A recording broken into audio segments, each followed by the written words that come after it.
My hands are covered in frosting when Jeff calls. Despite my best efforts, the French buttercream has oozed onto my knuckles and into the hammocks between my fingers, sticking there like paste. Only one pinky finger remains unscathed, and I use it to tap the speakerphone button. "Carpenter and Richards, private investigators," I say, imitating the breathy voice of a film noir secretary. "How may I direct your call?"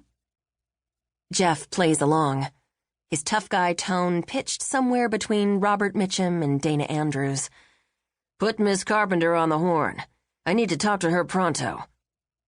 "Miss Carpenter is busy with an important case. May I take a message?" "Yeah," Jeff says. "Tell her my flight from Chi-Town has been delayed." My facade drops. "Oh, Jeff, really?" "Sorry, hun. The perils of flying out of the Windy City." "How long is the delay?"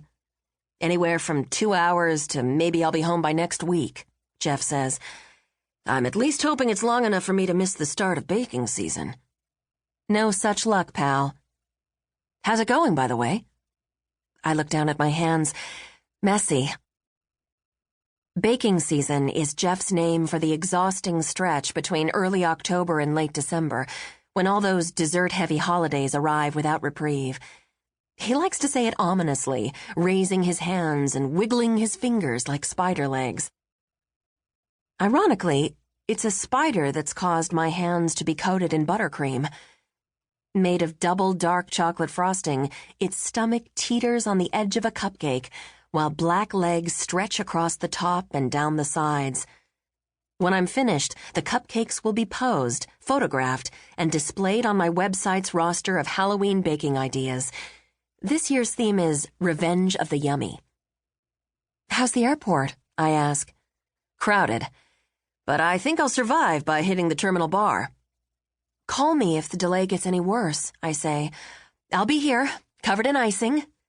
"Bake like the wind," Jeff replies. Call over, it's back to the buttercream spider and the chocolate cherry cupcake it partly covers. If I've done it right, the red center should ooze out at first bite. That test will come later.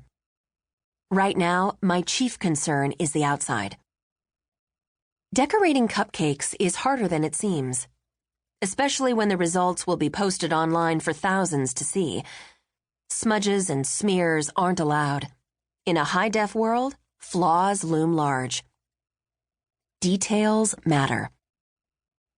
That's one of the 10 commandments on my website, squeezed between measuring cups are your friends and don't be afraid to fail. I finish the first cupcake and am working on the second when my phone rings again. This time there's not even a clean pinky finger at my disposal, and I'm forced to ignore it. The phone continues to buzz while shimmying across the countertop. It then goes silent, pausing a moment before emitting a telltale beep. A text. Curious, I drop the icing bag, wipe my hands, and check the phone. It's from Coop. "We need to talk. Face to face." My fingers pause above the screen. Although it takes Coop 3 hours to drive into Manhattan, it's a trip he's willingly made many times in the past, when it's important. I text back, "When?" His reply arrives in seconds. "Now. Usual place." A spot of worry presses the base of my spine. Coop is already here, which means only one thing. Something is wrong.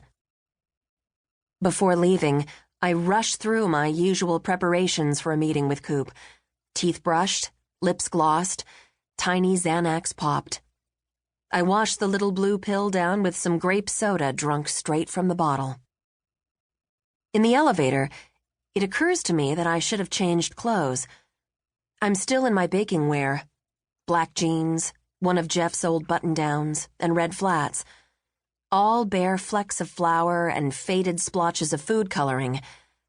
I notice a scrape of dried frosting on the back of my hand, skin peeking through the blue-black smear.